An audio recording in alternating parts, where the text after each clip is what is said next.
seseorang. Oke, benar. Benar. Terima kasih Kak Widiati, jawabannya benar.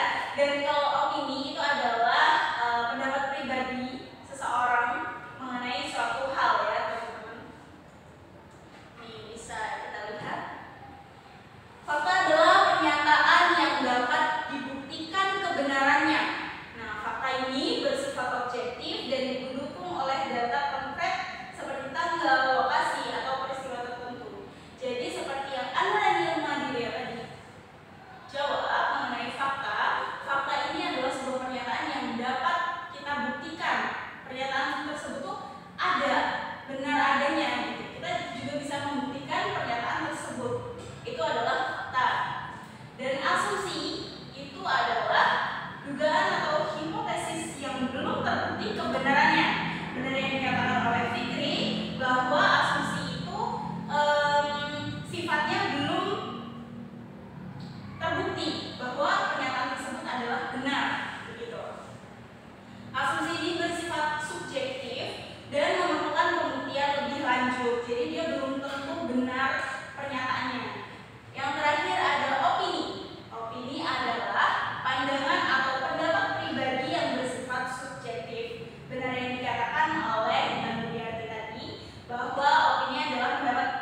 Diperkirakan pertemuan ini menjadi titik awal semangat kemerdekaan.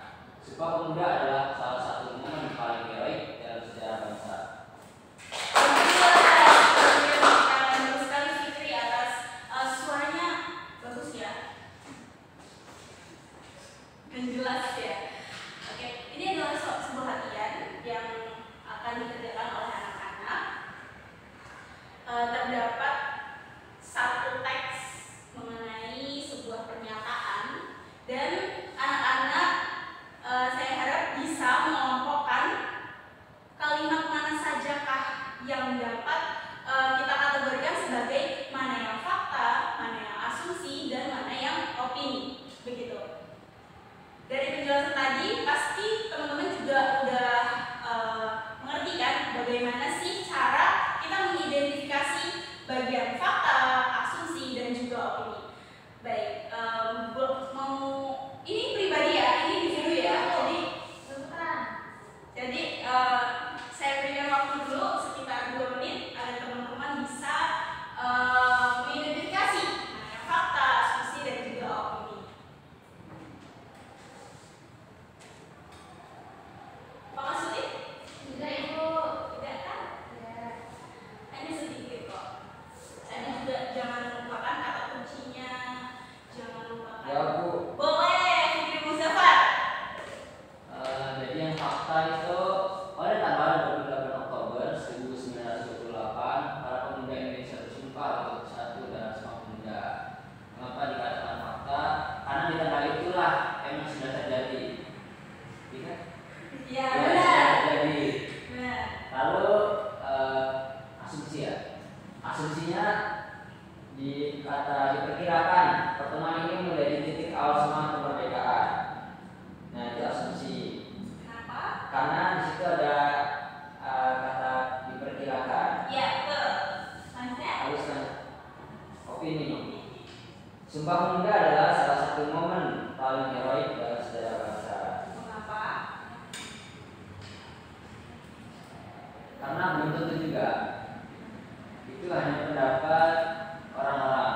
Ya. Karena sudah melihat di tanggal